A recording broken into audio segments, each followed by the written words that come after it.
Welcome everybody to the quarterly meeting for the Stakeholder Advisory Group, which is for the City of Dinuba Wellfield Remedial Investigation and Feasibility Study Project. Just some quick instructions. If you have any questions, please feel free to unmute yourself and interrupt and ask during the presentation, or you can also type any questions or comments into the chat.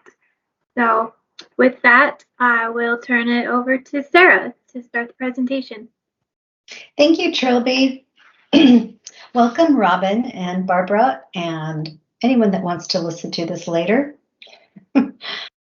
So this is our funding disclosure slide. I just want to make it clear that the funding for this project was provided through the Prop 1 Water Quality Supply and Infrastructure Improvement Act of 2014, through an agreement with the State Water Resources Control Board, and the contents of this presentation do not necessarily reflect the views and policies of the foregoing, nor does mention of trade names or commercial products constitute endorsement or recommendations for use.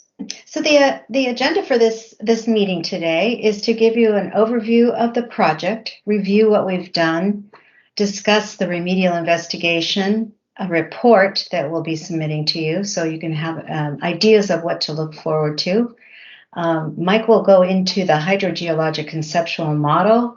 We'll talk about groundwater zone designations, contaminant source and transport, the solute transport modeling, and then also present initial draft proposed options.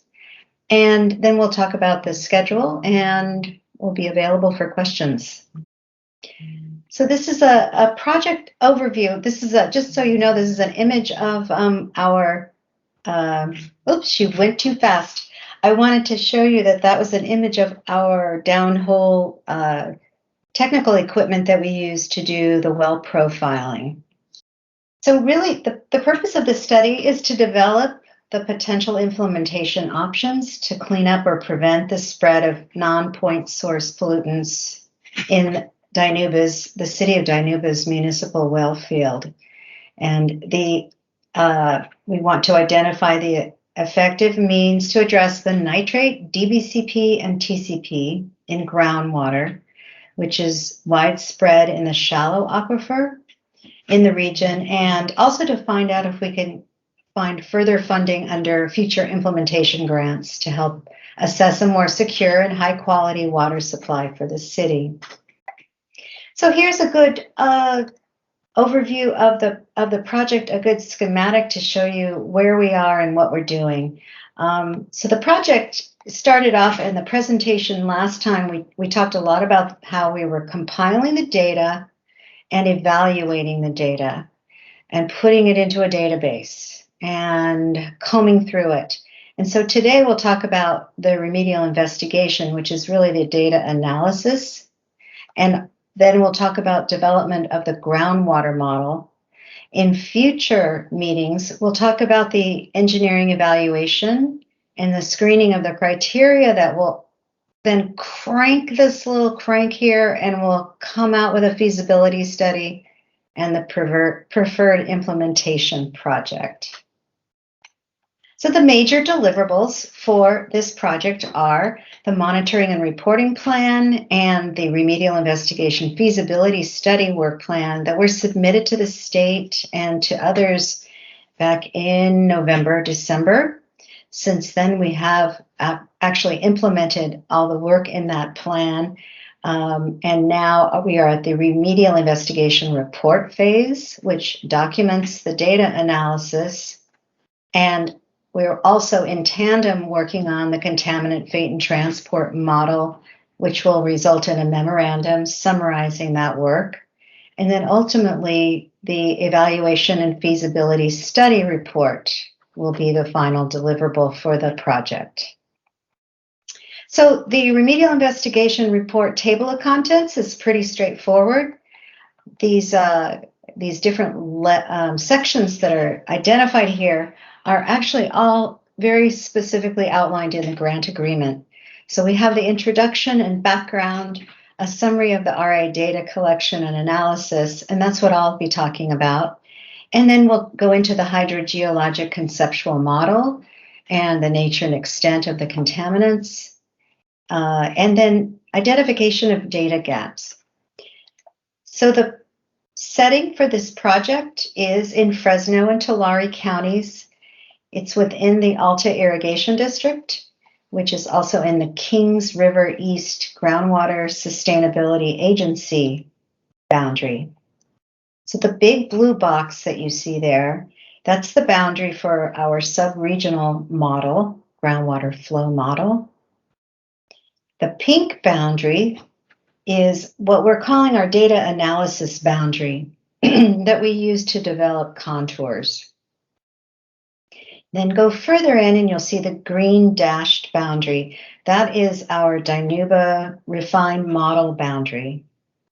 And then inside you see City of Dinuba sitting inside. So this is a nested view of us telescoping into the city by starting off at a regional scale.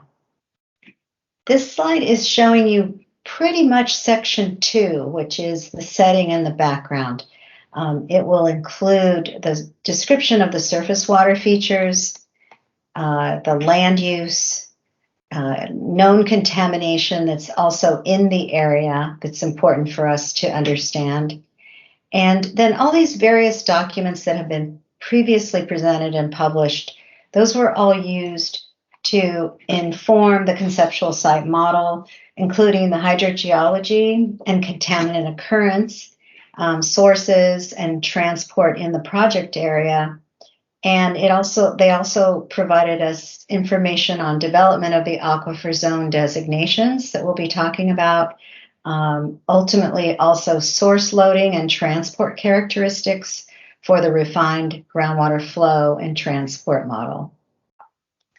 So basically, as we talked about before, the data were collected from publicly available sources.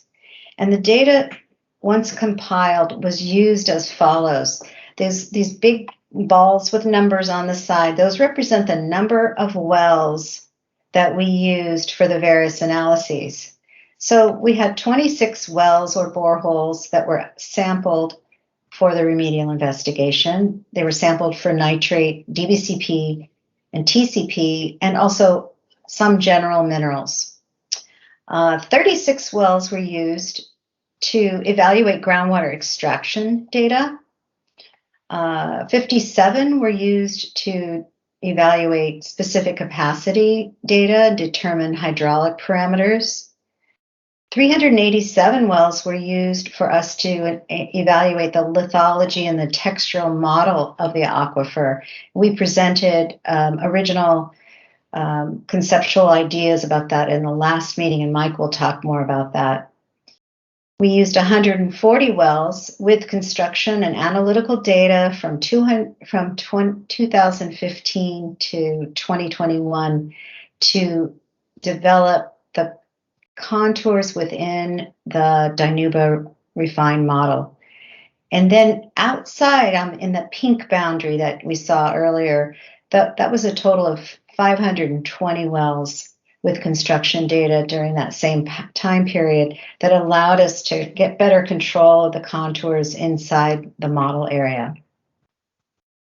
So here's again the pink boundary with the Dinuba refined model boundary in the middle. The blue dots there, those represent all the wells that we were able to compile together to look at the chemistry, the distribution of contaminants over time with depth. If we had well construction data and we knew screened intervals, or if we had total depth intervals. The red dots show you where we also looked at lithology and specific capacity results, and the green show you where we looked specifically at lithologic information. The next slide shows you small water systems that are in the Dinuba area.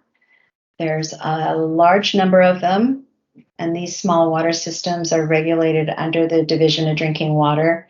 And information is provided on the concentration of our contaminants of concern.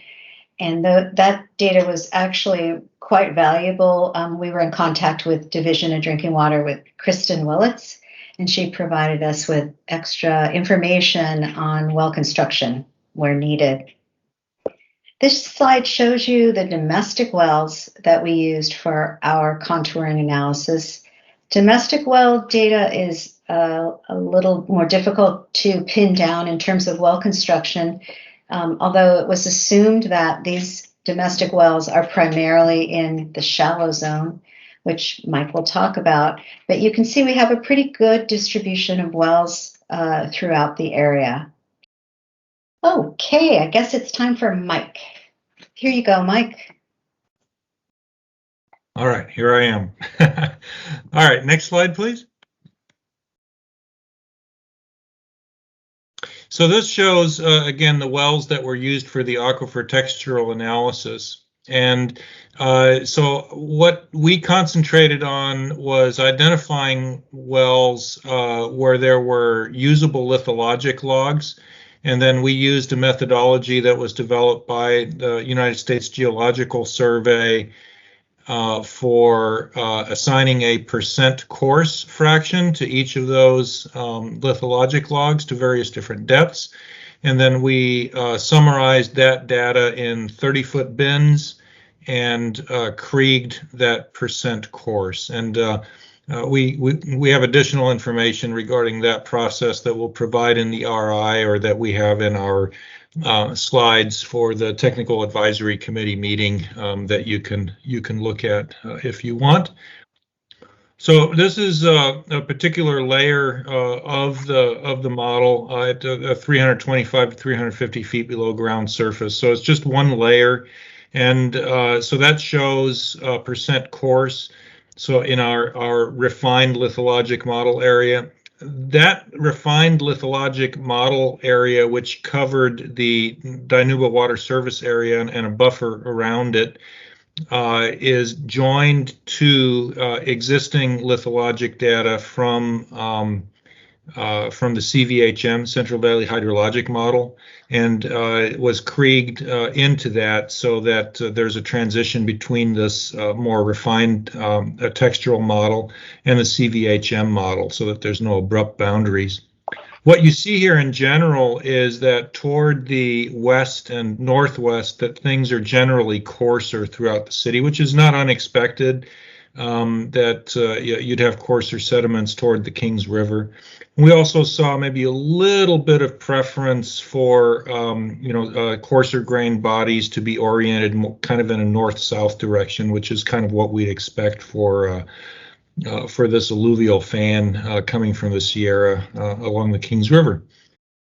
And this shows an example of some cross sections. So kind of the same thing. The cross section one that you see is actually east-west going through the southern part of the city, and then cross sections 2 and 3 are north-south. So you kind of get an idea of which direction that goes in. And again, you have generally coarser grained sediments toward the west. The other thing that we found was that below about 230 feet, sediments were a little bit more fine-grained, or there was less of a coarse fraction. It wasn't super pronounced, but that was a distinguishing factor between what we're calling our shallow zone and our deep zone. So what we did was we adapted that textural model into attributing hydraulic conductivities or groundwater permeabilities to our numerical groundwater flow model. And we did that by using specific capacity data. We had actually 2 wells within the city, relatively shallow wells, for which we had actual pump test data that were evaluated for a full suite of aquifer parameters, but those were relatively shallow. And specific capacity data, it was relatively easy to come by. So this was about 130 wells.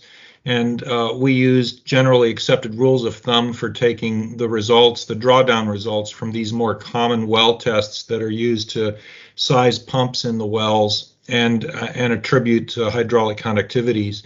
And then based on the distribution of the hydraulic conductivities, we assigned an endpoint scaling system to the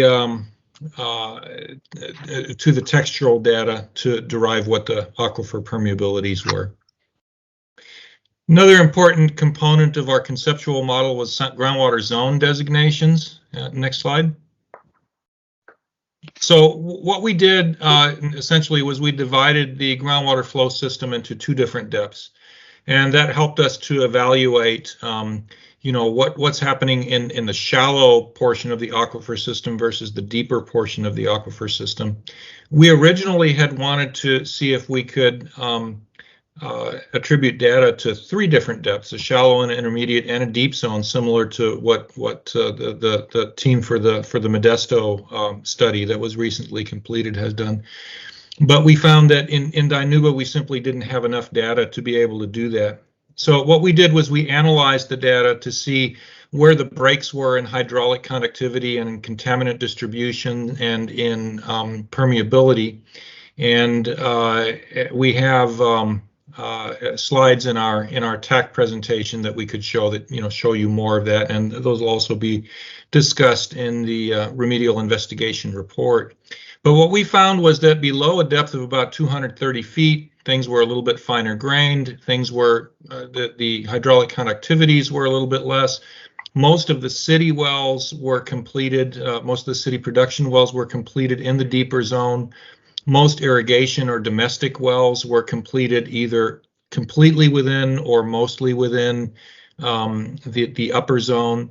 And then the recent nitrate management zone application that was put together, I believe in part by Ludorf and Scalmanini, the depth of the shallow aquifer, which was intended to represent sensitivity to potential nitrate contamination, was identified at a similar depth in this area. So we felt like we were on the right track with this designation. So this slide just shows city wells, and it's not a cross section, it's just by number, showing wells that are in the current system, which is from about well number 11 on. Most of the supply wells are completed entirely within that deeper zone. Some of the irrigation wells, like the RCR well, well 7, well 2, well 7 in any case, is completed in the shallow zone. Well 2 is open bottom in the upper part of that deeper zone. And then there's a few wells that have been abandoned because of water quality problems, and most of those are shallower. So this shows the contaminant distribution with depth. And for nitrate, you can see on the left is shallow, on the right is deep. So you can see that, and this is a log scale. So you can see that the average concentrations in the shallow zone are higher than in the deep zone, and they're more variable. For DBCP, dibromochloropropane, actually, surprisingly, it shouldn't be surprising, but we thought it was instructive. We find the opposite trend. DBCP was banned in 1977. It was used as a soil fumigant. A lot of it was used on grapes and tomatoes. So historically, there's been a lot of grapes grown around the city of Dinuba, so its presence in the aquifer system is no big surprise. But since 1977, it's had a fair amount of time to move through the aquifer system.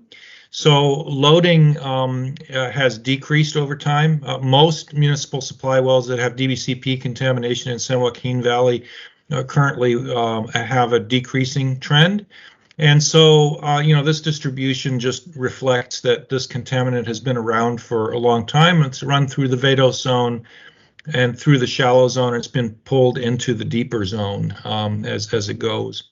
And currently, all the concentrations are below the MCL, which is the dashed line there.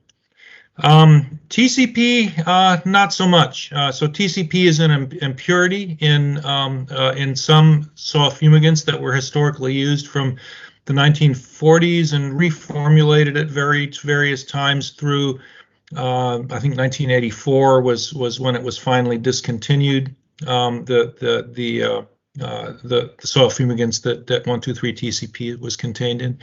And so that's still being loaded at the water table. The MCL is extremely low, which makes some of the analytical data a little bit more problematic to interpret and interpret spatially. But in general, we find that it has a higher concentration in the shallow zone, lower concentration in the deeper zone, and it's still being loaded at the water table even today. And for the most part, it doesn't show the same declining trend as the DBCP. So groundwater occurrence and flow, next slide. So we developed spring groundwater level measurements or contour maps for 2005 and 2015 for the shallow groundwater and the deep groundwater. They actually were fairly similar for 2005 and 2015. With showing a south to southwest groundwater flow direction across the city. So we're just showing 2005 here. The 2015 will be included in the RI report. And if you look very, very closely, you'll see that there's a downward gradient between the two zones. It's kind of hard to pick off of these contour maps because they're actually pretty close. So this shows the downward gradient a little bit better. In the city of Dinuba, we had installed 4 sets of nested groundwater sentinel monitoring wells back in 2004, and then those have been monitored over time. And they are completed at 3 depths ranging from about 80 feet all the way down to just a little bit over 300 feet. And what was called the A zone and the B zone, the dashed and the solid lines, there's not much groundwater gradient between that A zone and B zone, which is the difference between about 80 feet, 120 to 140 feet or so. But then once you get down into the C zone, which is in the upper part of the regional production aquifer down below 300 feet, you see there's about maybe 3 to 5 feet of head difference pretty consistently. And then just in terms of trends, the groundwater level trends that you see here is that at about 2010 or so, groundwater levels were at just under 90 feet above mean sea level.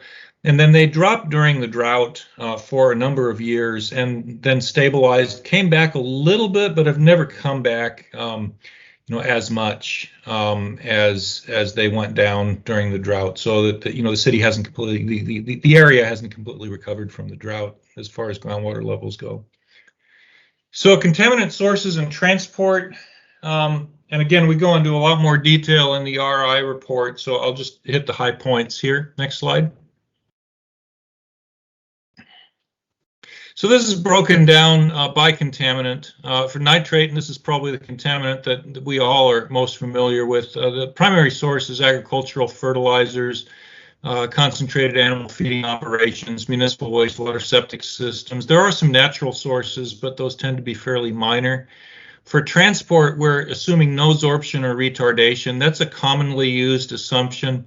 Nitrate does tend to move with the groundwater, and it doesn't tend to sorb very much, so the nitrate front tends to move at about the same speed as groundwater. So for our purposes, we just ignore that there's any sorption or retardation. And then for fate, there's evidence that in some areas that there's denitrification occurring and that the nitrate is being mineralized. However, we are, for our purposes, assuming that there's no chemical transformation or losses below the root zone. So we are simulating loading at the water table using something called the Surface Water Assessment Tool, the SWAT model, and then adjusting that model, which is it's a multi-parameter model, surface hydrology, cropping, root zone, soils. And so that gives us a nitrate loading rate, and then we adjust that to achieve the observed shallow groundwater concentrations. DBCP, as I mentioned, it's a soil fumigant, widely applied to grapes in the Dinuba area. Use started in about the 1950s, and then it was banned in the 1970s. In California, it was discontinued in 77. Continental United States, a couple years after that. And then current concentrations as a result of that lag period are decreasing. It tends to be very weakly sorbed to soil in low carbon aquifers, and it's been studied fairly extensively. There's some good reports available for the Fresno area, which are very applicable. So from those, we can derive the KOC, or its affinity to sorb onto organic carbon, and that together with the fraction of the organic carbon in the aquifer gives us a retardation coefficient. And it's actually very similar in its properties to 1,2,3-TCP. They tend to move through the aquifer system in a similar way. In terms of fate, biodegradation below the root zone tends to be insignificant, and the half-life has been estimated as about 6.1 to 141 years in oxic aquifers. So that's from abiotic processes. So that's it's a hydrolysis half-life. And there's been another study done near Fresno where they had the half-life. They had evidence that it went all the way down to, I think, 4.4 years. For our purposes, we're just inputting the data now, but we think that we're going to start with an assumption of 6.1 years. I think that's reasonably conservative and supported by the data in this area. So what we're going to do is we're going to simulate loading at the water table to match the shallow groundwater concentrations. And then City Well 14, we have a long-term declining trend that's been documented there, and we will apply that to simulating the reduction in loading over time. So we're assuming that well is a good representative data point that shows us the reduction in loading over time. So 1,2,3-TCP, it's a constituent of soil fumigants. It wasn't actually the active ingredient, but it was in there. Mostly we've seen that it's a problem in areas where it was applied to annual crops like sweet potatoes and cotton, but it also was applied to tree crops, to fruit quite a bit, and that was its likely use in the Dinuba area. And it's been proposed that it could persist for a long period of time in hydrocarbon residue that resulted from early formulations. So the formulations that were used up through the 1950s, they left kind of a heavy, complex, oily residue in the soil that extended the release of the fumigant, the active fumigant, but it also tended to isolate the 1,2,3-TCP from the soil environment, soil chemical environment where it could be degraded. And so, it's thought that that some of those residues will release 1,2,3-TCP over a longer period of time through the unsaturated zone and down to groundwater. And then, as I mentioned before, it was used starting in the 1940s and eliminated in 1984. So similar to DBCP, it's weakly sorbed, and the distribution coefficient, retardation coefficient, is expected to be similar to DBCP. Also similar to DBCP, biodegradation is insignificant below the root zone. The proposed half-lives from various different research have been estimated anywhere from 44 to over 300 years in oxic aquifers with close to neutral pH, so somewhat longer than DBCP.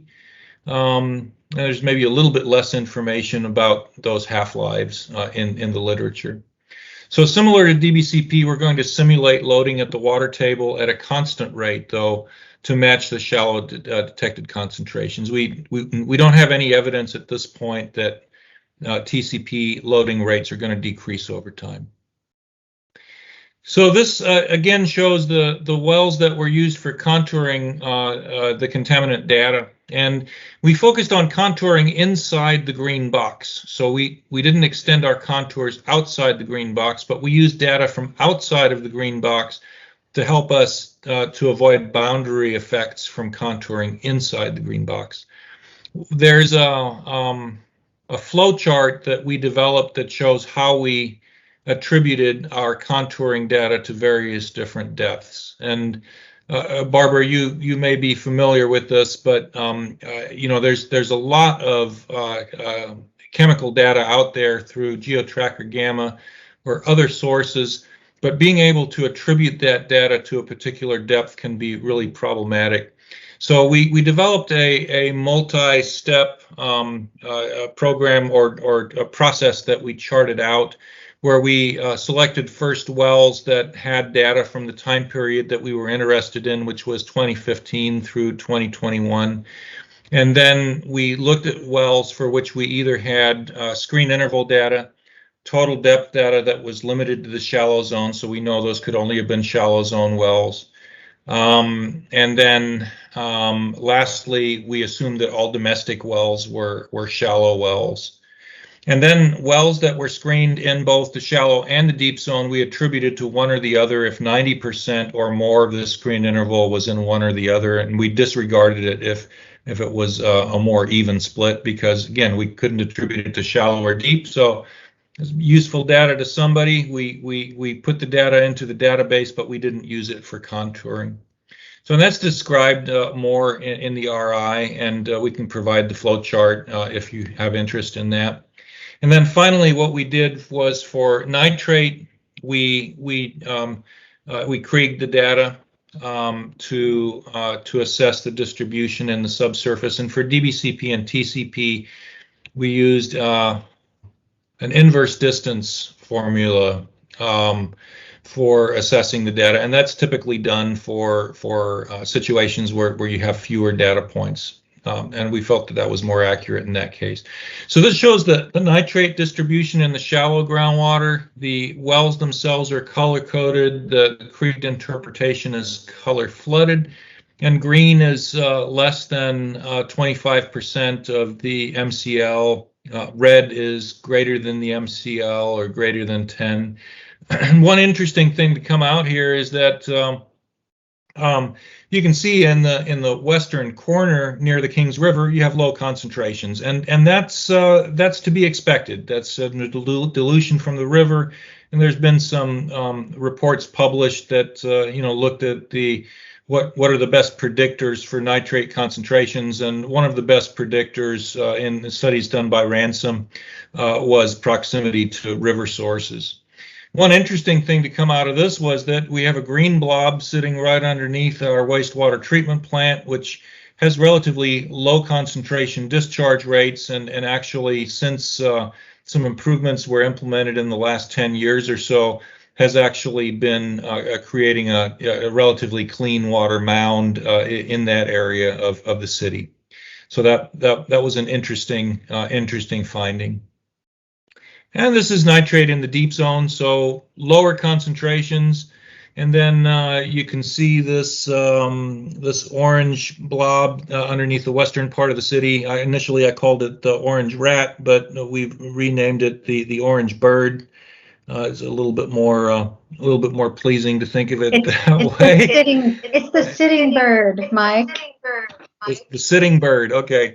In any case, what we think is happening there is the shallow groundwater was being drawn down by several relatively shallow small water system wells that are screened in the upper part of the deep zone, while it's being pushed westward by the wastewater treatment plant mound.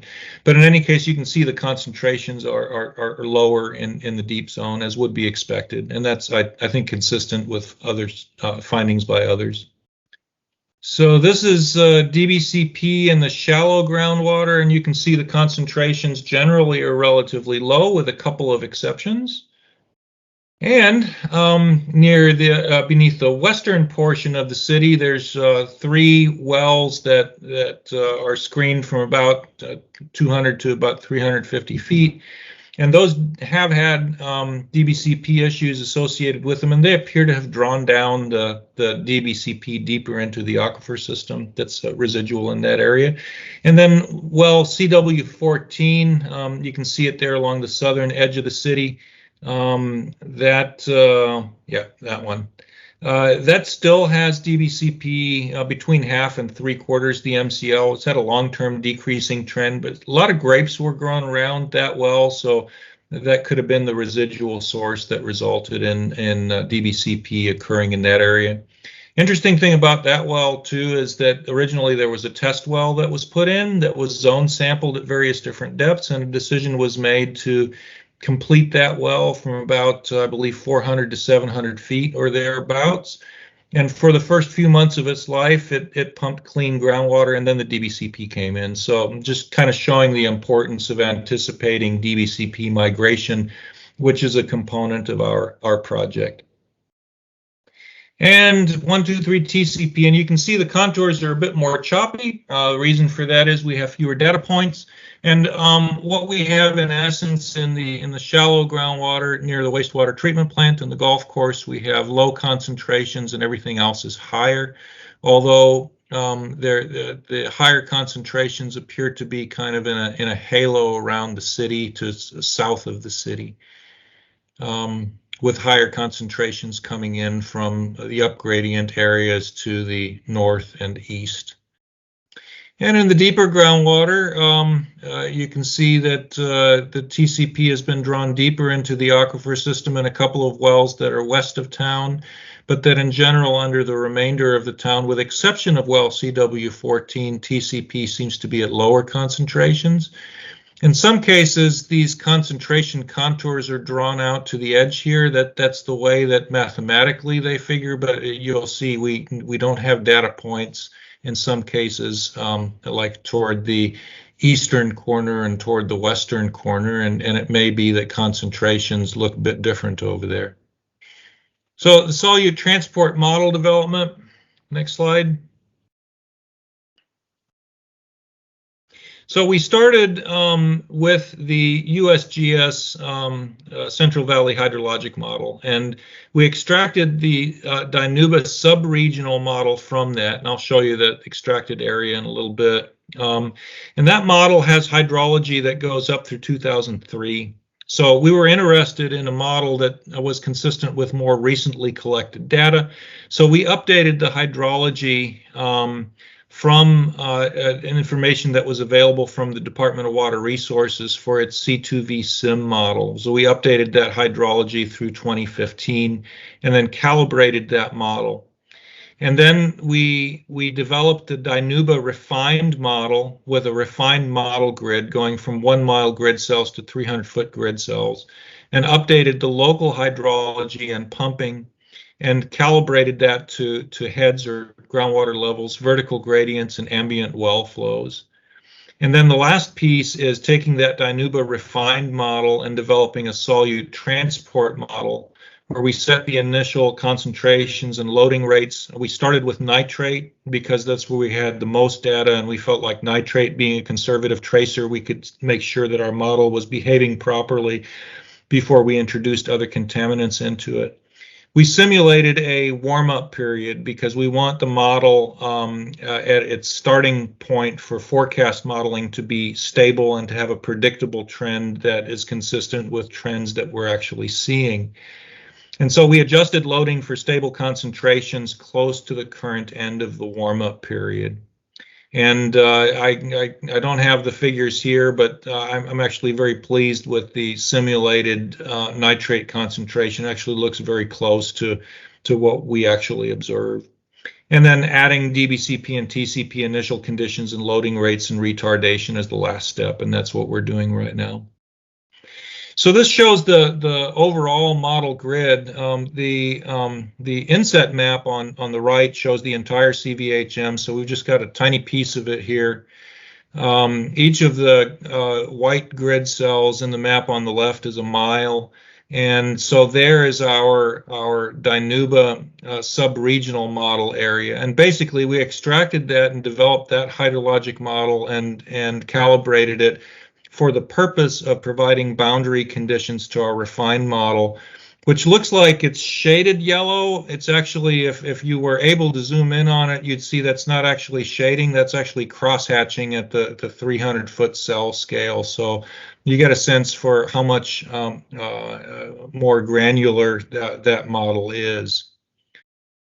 Okay, so the DSRM, Dinuba Subregional Model Calibration results, and we have a whole mess of observation points that you can look at the calibration heads over time, look at the history match over time, and those will be in an appendix to our modeling memorandum. What you want to see here is a cluster of points that's along that one-to-one line in the graph on the upper left, and something that looks like pretty much like a bell curve in the graph that's on the right.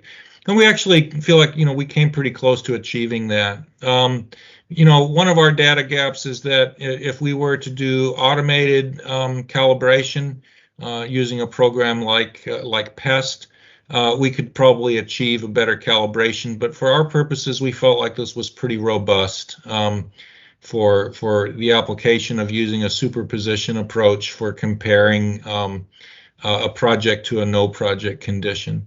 So, we see very little bias on the bell curve on the right, and everything seems to cluster pretty well along that one-to-one curve. So once we did that, next slide.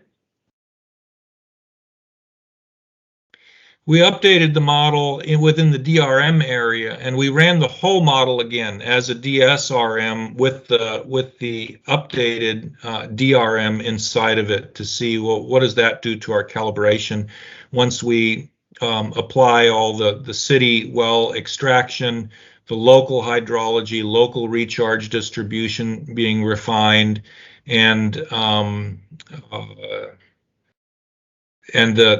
textural model, the hydraulic connectivity distribution updated. And we actually came up a little bit tighter, not much in terms of improvement in calibration.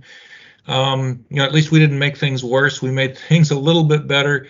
That bell curve is maybe a little bit tighter, slight bias to the right, but nothing major, and still pretty much along that one-to-one line. So with that, then we extracted the model from the DSRM to run it as a standalone model, and we calibrated the vertical flows through wells when they weren't pumping, and calibrated the vertical gradients. So the different model scenarios that we're in the process of developing right now, this gives you an idea of the projects that we're looking at. So scenario number one is a project that is in the groundwater sustainability plan and that looks at recharging surface water from Alta Irrigation District northeast of Dinuba. And so we're simulating either one or two recharge basins northeast of Dinuba, and we'll be simulating each of these for a period of 20 and 50 years so that we can see what is the effectiveness within the required evaluation period for an implementation grant, and what is the effectiveness beyond that.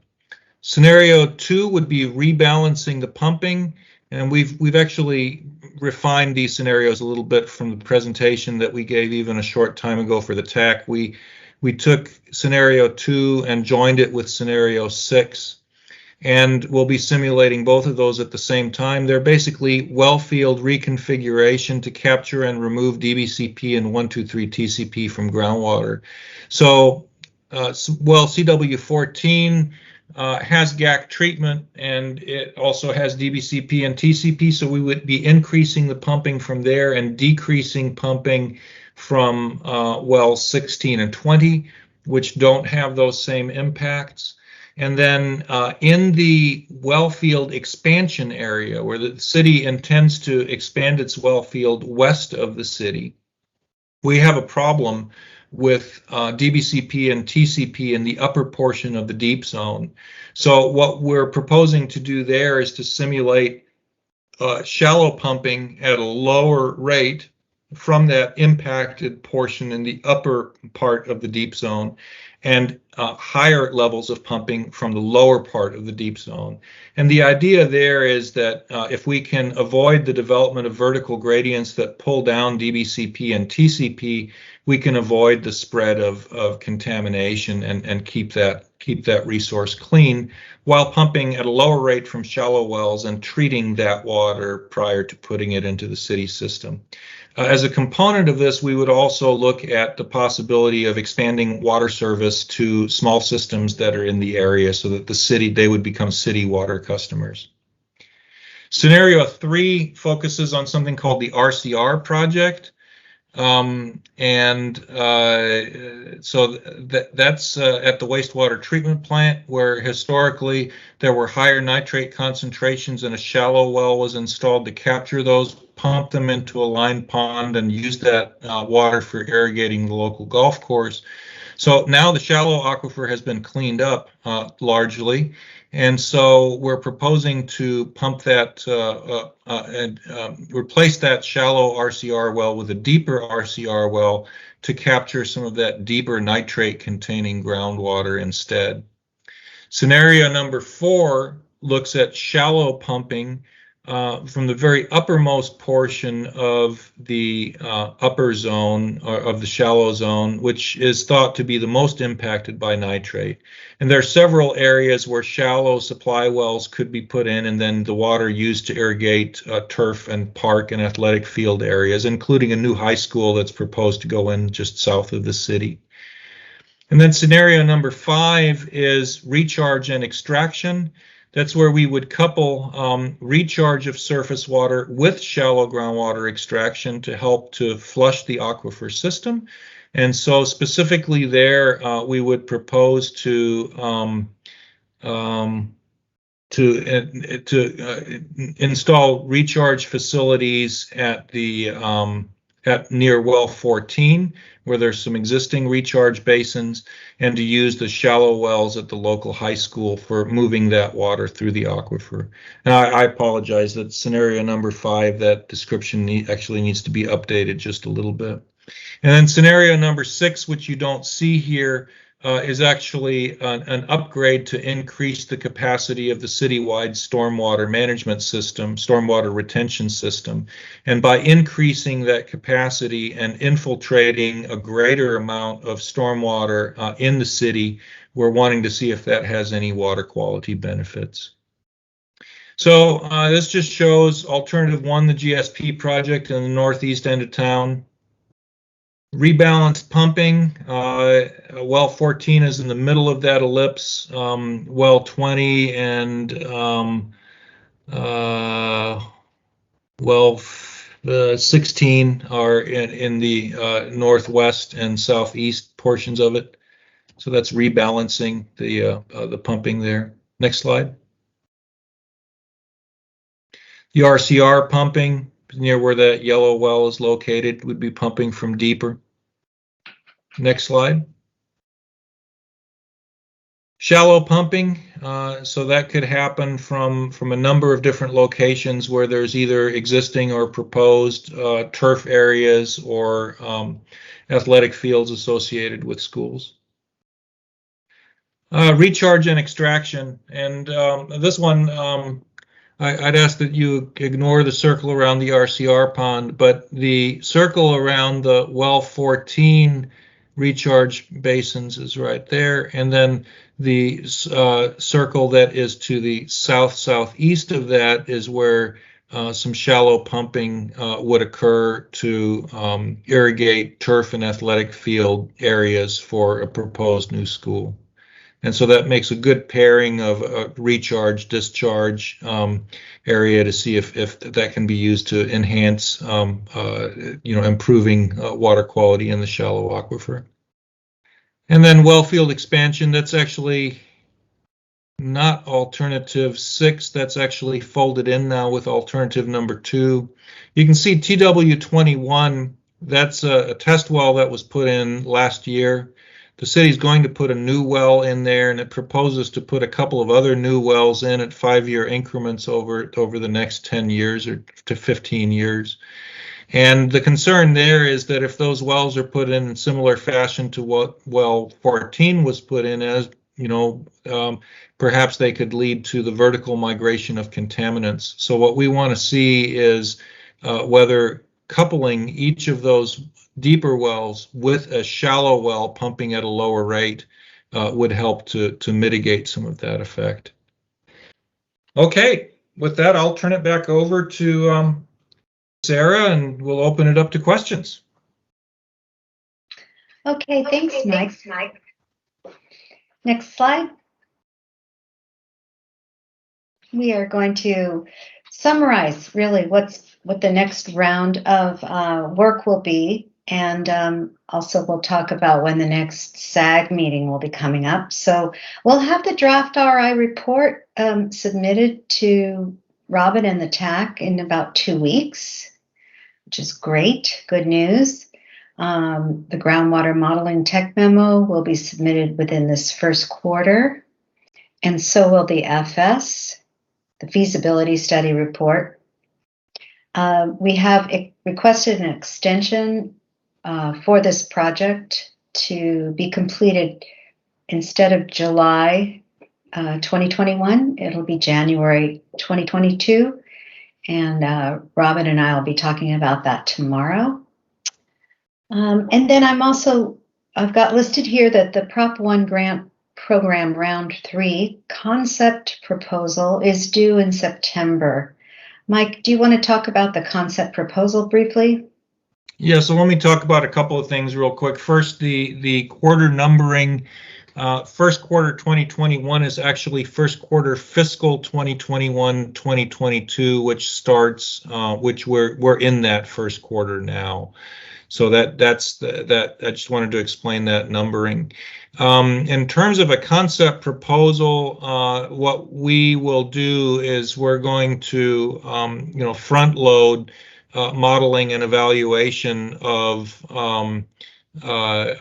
what we think is going to be our preferred project, so that we can include that in a concept proposal for September of 2021. So the RI is going to come out before then. The FS will not, but most of the FS work is going to be completed in that time frame and then reported later.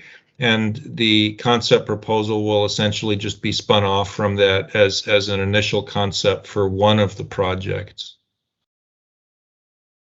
So we'll get to your questions, but just a reminder, the next meeting would be September, possibly October, and during that meeting we'll be presenting the options, the alternatives, and the selection process that Mike just mentioned. So Robin, Ishmael, Barbara, any questions? Well, I did just want to quickly point out, hi, I'm Robin, grant manager for this particular project. The previous slide is, I think, based on the original work completion date of the project, which was July, but we've already extended the project once to October. So the current work completion date for this project is October, and we're hoping to extend it to December. Thank you. So let me just close by saying, Barbara, again, I think that your clients are very important stakeholders for us. So if you have any questions that you want to float later, then please feel free to do so. And our contact information is on this last slide. We'd be happy to spend some time walking you through any questions or results. The draft RI report will be coming out relatively soon, and if that's something that your client wishes to have you review, then please just let us know. Thank you so much. Yep. Thank you for a lively meeting on a Monday afternoon or Monday evening. Trilby, do you have any closing comments? No, just to touch base again. Ishmael, did you have any comments that you wanted to make? Or? No, I don't have any anything other than great job, Mike and Sarah, getting us to this point, and also with our other partners at Provost and Pritchard. Very happy with the way this is coming out. So just looking forward to see it to completion. Great. Thank you.